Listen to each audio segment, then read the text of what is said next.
구원받은 성도의 생활 16번째 시간입니다. 지난 주일에 이어 오늘도 시편 147편을 함께 살펴보려고 합니다. 이 시간에는 4절부터 11절의 말씀을 보면서 시편 147편이 들려주는 그 이야기를 함께 들어보려고 합니다. 지난 시간에 보았던 것처럼 1절부터 3절에서 저자는 하나님께서 우리에게 베푸신 은혜를 잊지 말자, 기억하고 잊지 말자 이렇게 권면합니다. 4절부터 11절에서도 저자는 계속해서 하나님에 대해서 우리에게 말합니다. 그가 경험한 하나님, 그가 만난 하나님, 그가 깨닫고 알게 된 하나님을 우리에게 소개합니다. 5절을 보시겠습니다. 우리 주는 위대하시며 능력이 많으시며 그의 지혜가 무궁하시도다. 하나님은 위대하고 능력이 많고 지혜가 무궁하다고 말했습니다. 이것을 하나하나 같이 한번 살펴보도록 하겠습니다. 먼저 하나님은 위대한 하나님이십니다. 하나님은 위대하다고 했는데 무슨 뜻일까요? 위대하다는 것은 크다는 겁니다. 그래서 하나님께서 위대하신다는 것은 우리가 생각하는 것보다 하나님은 더 크다는 겁니다. 4절을 보면 하나님은 별들의 수를 세셨고 별들에게 이름을 주셨다고 했습니다. 그가 별들의 수를 세시고 그것들을 다 이름대로 부르시는도다. 어렸을 때 밤이 되면 하늘에 별들이 많이 떠 있습니다. 그래서 그 별들의 숫자를 세어보려고 했습니다. 어른이 되어서도 때때로 하늘에 있는 별들을 보면서 하나 둘 이렇게 세어보기로 했습니다. 하지만 얼마 못 가 세는 것을 멈추게 됩니다. 어디까지 세었는지 잊어버렸기 때문입니다. 우리는 하늘에 별들이 얼마나 많이 있는지 모릅니다. 셀 수도 없습니다. 그래서 하늘에 있는 어떤 별이다 말하지 않고 대충 어림잡아 하늘에 있는 별들이라고 말합니다. 그런데 하나님은 하늘에 있는 그 별들의 수를 다 세셨습니다. 우리는 셀 수 없는데 하나님은 하늘의 그 별들이 모두 몇 개나 되는지 다 세셨습니다. 위대하신 하나님께서 그 별들을 다 지으셨기 때문입니다. 그리고 하나님은 별들에게 이름을 주셨습니다. 이름을 주셨다는 것은 매우 의미가 있습니다. 어떤 사물에 이름을 부여하는 것은 그것을 만든 사람의 권리입니다. 그것을 만들었기 때문에 그것에 이름을 부여할 수 있는 겁니다. 하나님께서 별들에게 이름을 주셨습니다. 하나님께서 그 별들을 만드셨기 때문입니다. 그래서 이름을 주신 것이죠. 이름이 있는 것과 이름이 없는 것은 많은 차이가 있습니다. 이름이 있으면 존재하는 겁니다. 이름이 없습니다. 그러면 없는 겁니다. 하늘에 별이 있습니다. 별은 있는데 이름이 없습니다. 그러면 아무것도 아닌 겁니다. 하나님께서 별들을 지으셨지만 그 별을 향한 하나님의 생각은 없는 겁니다. 그런데 하나님께서 별에 이름을 주셨습니다. 이름을 주신 그 순간부터 하늘에서 빛나는 별이 됩니다. 하나님께서 생각하시고 뜻하신 대로 쓰임받는 별이 됩니다. 하늘의 별들을 만드신 하나님께서 저와 여러분도 만드셨습니다. 별들의 이름을 부르신 하나님께서 저와 여러분에게도 이름을 주셨습니다. 하나님께서 보실 때 저와 여러분이 정말 소중하기 때문입니다. 마태복음 10장 30절과 31절에서 예수님은 말씀하셨습니다. 너희에게는 머리털까지 다 세신 바 되었으니 두려워하지 말라. 너희는 많은 참새보다 귀하니라.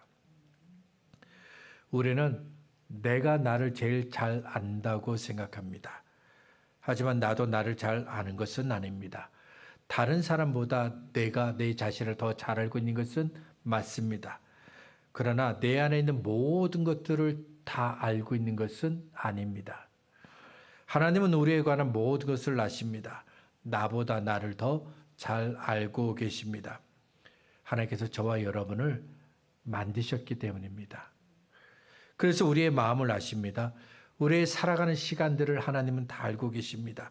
때문에 예수님께서 두려워하지 마 이렇게 말씀하신 겁니다.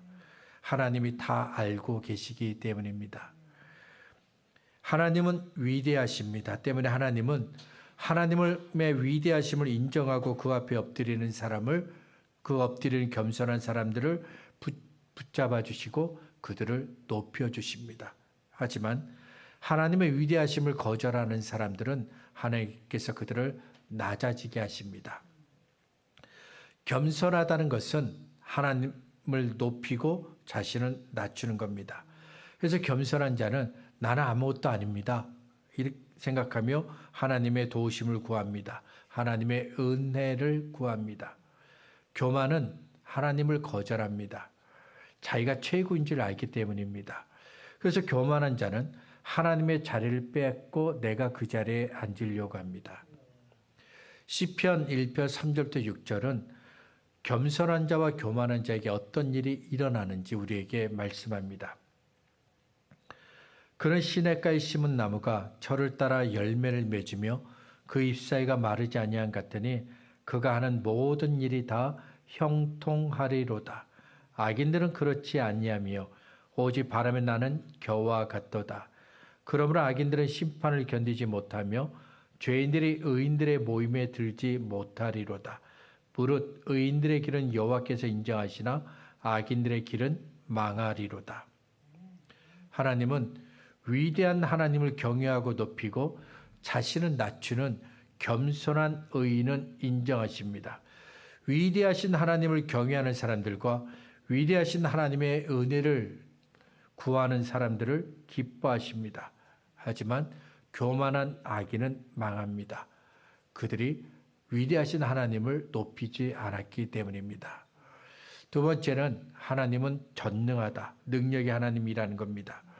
능력이 많다는 것은 능력이 풍성하다는 것입니다. 하나님의 능력에는 제한이 없고 한계가 없습니다. 사람에게는 한계가 있습니다. 정해져 있습니다. 생각은 우리가 마음대로 할 수가 있어요. 저도 생각으로는 하늘을 막 날아다녀요. 높은 고층 빌딩에서 뛰어내립니다. 근데 걸어서 내려와요. 생각으로는 갑자기 한국에 계신 어머니를 만나러 갑니다. 생각으로는 할 수 없는 일들을 막 합니다. 그러나 생각뿐이에요. 사람은 할 수 있는 것이 있고 할 수 없는 것이 있습니다. 할 수 있는 것이 있고 할 수 없는 것이 구분되어 있습니다. 한계를 뛰어넘는 일은 절대로 할 수가 없습니다. 하지만 하나님은 무엇이든 할 수 있습니다. 그래서 하나님은 전능하다고 말하는 겁니다. 10절은 능력이 많으신 하나님은 말의 힘이나 사람의 다리를 기뻐하지 않는다 말합니다. 어떤 사람들은 우리의 힘을 하나님께 더해야, 우리가 하나님을 도와줘야 하나님께서 하시는 일들이 이루어진다고 생각합니다. 우리의 가진 것들을 하나님께 더해야, 하나님을 도와줘야 하나님의 일이 성취된다고 생각합니다. 이런 말들은 하나님을 몰라서 하는 말입니다. 인간적인 관점에서 하는 말입니다. 인간의 힘은 제한이 있고 한계가 있기 때문에 하나님도 한계와 제한이 있다고 여기는 겁니다. 하나님은 능력이 많으신 분이십니다. 하나님은 전능한 하나님이십니다. 말씀으로 세상을 창조하셨고 무에서 유를 창조하신 하나님이십니다. 때문에 하나님은 우리가 가진 것이 필요하지 않습니다. 우리의 힘이 필요하지 않습니다. 이미 하나님은 능력이 많으시기 때문에 우리가 가진 힘이 필요하지 않습니다. 그런데도 하나님의 일을 이루려면 우리의 힘이 더해져야 된다. 우리가 가진 것들을 더해야 된다고 생각한다면 생각을 바꿔야 됩니다. 잘못된 생각이기 때문입니다. 예수님은 자주 사람들에게 물으셨습니다. 내가 이 일을 할 수 있다고 너는 믿느냐? 이 말에는 이런 내용이 담겨 있습니다. 당신은 예수님께 이 병을 고칠 수 있는 능력이 있다고 믿습니까? 당신은 예수님께 물로 물을 포도주로 만들 수 있는 능력이 있다고 믿습니까? 당신은 예수님께 죽은 자가 다시 살게 되는 그런 능력이 있다고 믿습니까? 마태복음 16장에서 예수님은 제자들에게 사람들이 나를 어떻게 생각하느냐 이렇게 물으셨습니다. 그러자 제자들이 대답합니다. 어떤 사람은 세례 요한, 어떤 사람은 엘리야, 어떤 사람은 예레미야나 선지자 중에 하나다 이렇게 대답합니다. 예수님은 하나님의 아들입니다. 우리를 죄에서 구원하기 위해 오신 메시아입니다. 그런데도 사람들은 예수님을 세례 요한, 엘리야, 예레미야 혹은 어떤 선지자라고 여겼습니다. 예수님이 어떤 분인지 모르는 겁니다. 예수님이 어떤 분인지 모르기 때문에 그들이 생각하는 예수님의 위대하심은 실제 예수님의 위대하심과 달랐습니다. 예수님이 누구신지 몰랐기 때문에 그들이 생각하는 예수님의 능력은 실제 예수님의 능력과 달랐습니다. 약간 다른 것이 아닙니다. 아주 많이 달랐습니다. 하늘과 땅만큼 달랐습니다. 깊은 밤 예수님께서 바다 위로 걸어서 제자들에게 오셨습니다. 바다 위로 걸어서 오신 예수님을 보고 제자들은 깜짝 놀랍니다. 마태복음 14장 26절은 제자들이 왜 놀랐는가 그 이유를 이렇게 이야기합니다. 유령인 줄 알았기 때문에. 사람은 땅과 같이 단단한 곳을 밟아야 걸을 수 있습니다. 밟을 곳이 하나도 없는 바다에서는 걸을 수가 없습니다. 튜브를 이용하면 잠시 물 위에 뜰 수는 있습니다. 배 타도 물 위에 잠시 뜰 수는 있습니다. 하지만 사람은 물 위를 걸을 수 없습니다. 이것은 누구나 인정하는 사실입니다. 그렇지만 예수님은 바다 위로 걸어오셨습니다. 잠깐 동안 바다 위에 서 계신 것이 아닙니다. 육지로부터 제자들이 있는 배까지 걸어서 제자들이 있는 곳까지 오셨습니다. 어떻게 예수님은 바다 위로 걸으셨을까요? 예수님이 능력이 많으신 하나님이시기 때문입니다. 성경을 보면 하나님은 사람들에게 자주 능력을 행하셨습니다. 하나님의 능력을 보여주셨습니다. 그런데 한번 생각해 보세요. 저와 여러분이 예수 믿고 그날부터 지금까지 하나님의 능력을 경험하셨나요? 하나님의 능력을 경험해 보신 적이 있나요? 많은 사람들이 예수를 믿는데 정작 하나님의 능력을 경험하지 못합니다. 왜 그럴까요? 우리가 생각하는 하나님이 너무 작기 때문입니다. 우리가 알고 있는 좁은 지식으로 하나님을 이해하려고 합니다. 우리 얼마 안 되는 경험으로 하나님을 이해하려고 합니다. 우리 얼마 안 되는 작은 세계로 하나님을 이해하려고 합니다. 그러다 보니 우리가 생각하는 하나님은 아주 작은 하나님이 되어버렸습니다. 의지의 대상은 되지만 문제를 해결할 수는 없는, 도움이 되지 않는 하나님입니다. 마음의 평안은 줄 수 있지만 내게는 인도할 수 없는 하나님입니다. 이스라엘 백성이 애굽에서 구원을 받습니다. 하나님의 위대하심과 능력 앞에서 애굽은 무릎을 꿇고 굴복했습니다. 그리고 이스라엘 백성은 애굽에서 나오게 됩니다. 그러나 이스라엘 백성은 하나님을 위대하신 하나님으로 믿지는 않습니다. 하나님께서 애굽에 내린 10가지 재앙은 하나님의 위대하심과 능력을 보여주는 놀라운 증거였습니다. 그런데도 이스라엘 백성은 하나님을 위대한 하나님, 능력의 하나님, 전능의 하나님으로 믿지는 않습니다. 애굽을 떠나 광야로 가는 이스라엘 백성 앞에 홍해가 있습니다. 이스라엘이 가는 그 길을 홍해라는 바다가 막고 있는 겁니다. 뒤에서는 바로가 군대를 이끌고 쫓아오고 있습니다. 그때 이스라엘 백성은 절망합니다. 하나님은 이스라엘과 함께 계셨지만 이스라엘 백성은 우리가 이제 여기서 죽는구나 라고 생각했습니다. 홍해 앞에서 이스라엘 백성이 왜 절망했을까요? 왜 우리가 여기서 다 죽는다고 생각했을까요? 능력이 많으신 하나님을 믿지 않았기 때문입니다. 이스라엘이 생각한 하나님은 바다의 길을 만드는 하나님이 아닙니다. 바로의 군대를 막을 수 있는 하나님이 아닙니다. 하나님은 능력이 많았지만 이스라엘이 믿는 하나님은 아주 작은 하나님이었습니다. 같은 일이 광야에서도 일어납니다. 광야는 먹을 것을 구하기 어려운 곳입니다. 마실 물을 구하기도 어려운 곳입니다. 하나님께서 그런 광야로 이스라엘 백성을 인도하셨습니다. 그렇다면 한 번쯤 이스라엘 백성은 왜 하나님이 먹을 것도 없고 마실 물도 없는 이런 곳으로, 이렇게 척박한 땅으로 우리를 인도하셨는지 생각해 보아야 합니다.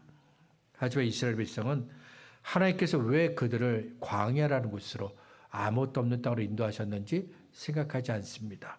대신 애굽에 10가지 재앙을 내리신 하나님일지라도 광야에서는 우리에게 먹을 것을 줄 수 없어 라고 생각합니다. 하나님은 우리에게 마실 물을 줄 수 없다고 생각합니다. 바다의 길을 만드신 하나님도 우리에게는 아무것도 줄 수 없다고 생각합니다. 광야에서 이스라엘은 하나님의 능력을 제한했습니다. 하나님이 하실 수 있는 일과 할 수 없는 일로 나누었습니다. 애굽에서는 능력이 많았지만 광야에서는 능력을 발휘할 수 없다고 생각했습니다. 하나님을 믿지 못하는 사람들에게 시편 147편은 말합니다. 우리가 믿는 하나님은 능력이 많습니다. 세 번째로 우리가 믿는 하나님은 지혜가 무궁하신 하나님입니다. 우리 하나님의 생각은 우리의 생각보다 더 뛰어납니다. 이사야 55장 8절과 9절에 이런 말씀이 있습니다. 이는 내 생각이 너희의 생각과 다르며 내 길은 너희의 길과 다름이니라. 여호와의 말씀이니라. 이는 하늘이 땅보다 높음 같이 내 길은 너희의 길보다 높으며 내 생각은 너희 생각보다 높음이니라. 하나님의 생각은 내 생각과 다릅니다. 하나님의 생각은 내 생각보다 높아서 비교할 수가 없습니다. 때문에 우리를 향한 하나님의 생각은 언제나 옳은 겁니다. 언제나 좋은 겁니다. 우리는 하나님 앞에 설 때마다 하나님의 지혜가 무궁하다는 사실을 기억해야 합니다. 하나님 앞에 기도할 때마다 하나님의 지혜가 무궁하다는 사실을 기억하고 있어야 합니다. 하나님의 지혜는 내 생각보다 뛰어나고 내 생각보다 높고 내 생각과 다르다는 것을 기억하고 있어야 합니다. 왜냐하면 하나님의 지혜가 무궁하다는 것을 알아야 비로소 하나님께서 하시는 일들을 이해할 수 있기 때문입니다. 어느 깊은 밤 니고데모가 예수님을 찾아옵니다. 니고데모는 예수님이 하나님이 보내신 분이라고 생각했습니다. 하나님께서 함께 하시는 사람이라고 생각했습니다. 그래서 깊은 밤 예수님을 찾아온 겁니다. 예수님께서 니고데모에게 말씀하십니다. 사람이 거듭나지 아니하면 하나님의 나라를 볼 수 없다. 그런데 니고데모가 이 말을 이해하지 못합니다. 예수님은 거듭남에 대해서 말씀하셨습니다. 하지만 니고데모는 거듭남이 무엇인지 모릅니다. 그래서 예수님의 말씀을 오해해서 사람이 다시 어머니 뱃속으로 들어가야 하나님의 나라를 볼 수 있구나 라고 오해하게 됩니다. 니고데모는 어렸을 때부터 율법을 배웠습니다. 그러니까 성경 공부를 열심히 했다는 겁니다. 너무 열심히 공부했기 때문에 성경을 다른 사람들에게 가르칠 수 있는 바리새인이 되었고 지도자가 되었습니다. 그런데도 니고데모는 예수님의 말씀을 이해할 수 없었습니다. 이해하지 못했습니다. 니고데모는 왜 예수님의 말씀을 이해하지 못했을까요? 왜 예수님의 말씀을 오해했을까요? 자신의 지식과 지혜로 하나님의 나라를 이해하려고 했기 때문입니다. 그가 가진 지식과 지혜로 하나님께서 하시는 일들을 이해하려고 했기 때문입니다. 하나님의 나라는 사람이 배운 지식과 지혜로 이해할 수 있는 나라가 아닙니다. 하나님의 나라는 하나님의 지식과 지혜가 있어야 비로소 이해할 수 있는 곳입니다. 하나님의 생각과 지혜가 있어야 하나님의 나라를 볼 수 있고 하나님의 나라에 들어갈 수 있습니다. 고린도전서 1장 18절은 십자가의 도가 멸망하는 자에게는 미련한 것이요 구원받는 우리에게는 하나님의 능력이라고 말합니다. 고린도전서가 기록된 그 당시 사람들에게 십자가는 중죄인이 받는 아주 무서운 형벌입니다. 조금의 인정과 배려도 없는 아주 무서운 형벌입니다. 그래서 십자가는 저주의 상징입니다. 때문에 그 당시 사람들은 십자가의 도를 도무지 이해할 수가 없었습니다. 저주의 상징이 십자가에 못 박혀 죽은 예수님이 우리를 대신해서 죽었다? 이해할 수가 없습니다. 십자가를 바라보기만 하면 구원을 받는다고 하는데 도대체 말도 안 되는 소리입니다. 그래서 그 당시 사람들은 십자가를 믿는 것은 미련한 짓이다, 미련한 사람이다라고 말했습니다. 그런데 하나님은 십자가의 도를 구원의 길로 삼으셨습니다. 여기에 하나님의 지혜가 담겨 있는 겁니다. 구원에 관한 하나님의 생각과 우리의 생각이 달랐습니다. 사람의 생각으로는 십자가에 달리신 예수님을 본다고 해서 구원을 받는 건 아닙니다. 영생을 얻는 것도 아닙니다. 그런데 하나님은 십자가에 달린 그 예수님을 보는 사람마다 구원받는다고 약속하셨고, 십자가를 보는 사람마다 하나님은 그를 구원하셨습니다. 그에게 영생을 주셨습니다. 사람의 생각과는 너무도 다른 하나님의 지혜입니다. 자기의 지혜를 자랑한 사람들에게 하나님은 말씀합니다. 여호와를 경외하는 것이 지식의 근본이거늘 미련한 자는 지혜와 훈계를 멸시하느니라. 하나님은 위대하고 능력이 많으시고 지혜가 무궁하십니다.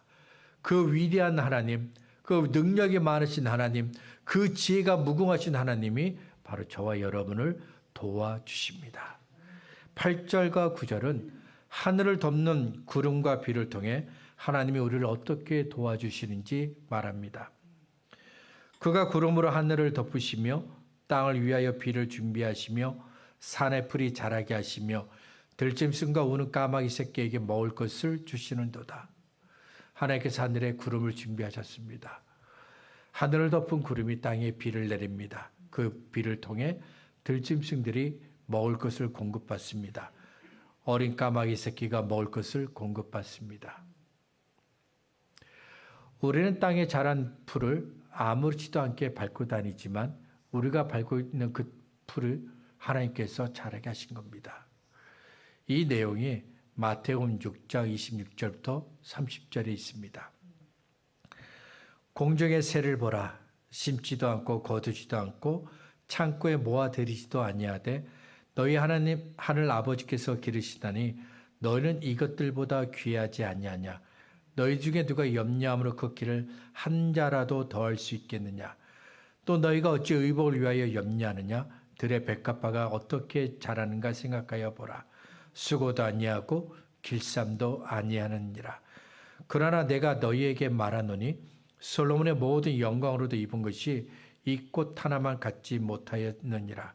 오늘 읽다가 내일 아궁이에 던져지는 들풀도 하나님이 이렇게 입히시거든 하물며 너희일까 보냐.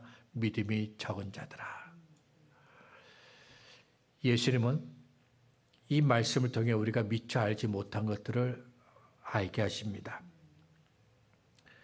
하나님께서 공중의 새와 들에 핀 백합화를 자라게 하신 것처럼 하나님께서 저와 여러분을 이 세상에서 살아갈 수 있도록 돕고 계십니다.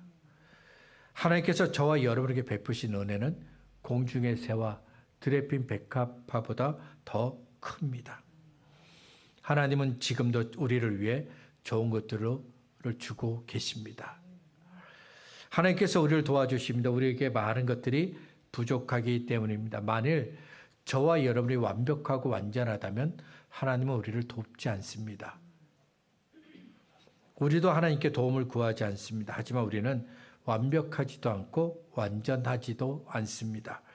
보기에는 완벽하고 완전한 것처럼 보이지만 실상은 그렇지 않습니다. 자세히 살펴보면 저와 여러분은 완벽한 사람이 아닙니다. 완전한 사람이 아닙니다. 완전하고 완벽한 사람처럼 보이려고 애를 쓰지만 사실은 빈틈이 정말 큰 사람들입니다. 창세기 1장은 하나님께서 사람을 창조하셨다고 말씀합니다. 때문에 사람은 하나님이 계셔야 완벽해지고 완전해지는 겁니다. 그래서 하나님께서 저와 여러분을 늘 도와주신 겁니다. 8절을 통해 우리가 깨달을 수 있는 또 하나가 있습니다. 하나님께서 기다린 사람들을 위해서 구름을 준비하셨다는 겁니다. 사도행전 1장을 보면 부활하신 예수님께서 제자들에게 아버지의 약속한 것을 기다리라 말씀하십니다. 잠시 후면 예수님은 다시 하늘로 올라가게 되십니다. 제자들은 예수님과 계속 함께 있고 싶었지만 예수님은 다시 하늘로 올라가셔야 합니다. 그러나 예수님은 그냥 하늘로 올라가지 않습니다. 제자들에게 아버지의 약속을 맡겨주셨습니다. 하나님께서 우리에게 약속하신 것이 있습니다. 하늘 아버지께서 저와 여러분에게 약속하신 것들이 있습니다. 우리는 그것을 위해 기다려야 합니다. 제자들이 예수님께서 말씀하신 대로 아버지의 약속한 것을 기다렸던 것처럼 우리들도 하나님께서 나에게 약속하신 것들을 기다려야 합니다. 하늘에 펼쳐질 비구름을 기다려야 합니다. 하나님께서 베푸실 은혜를 기다려야 합니다. 구름으로 하늘을 덮는 장면을 한번 생각해 보시길 바랍니다. 아무것도 없던 하늘에 구름이 하나 둘 생깁니다. 작은 점 하나가 점점 커집니다. 무엇으로도 채울 수 없었던 그 하늘이 구름으로 가득 채워집니다. 하나님께서 구름으로 하늘을 가득 채우신 것이죠. 때로 하나님의 은혜가 정말 작아 보일 때가 있습니다. 하나님은 은혜를 주셨는데 내가 보기에 너무 작아 보일 때가 있어요. 이것으로는 나의 필요를 조금도 채우지 못할 것처럼 보일 때가 있습니다. 그때 우리는 알아야 합니다.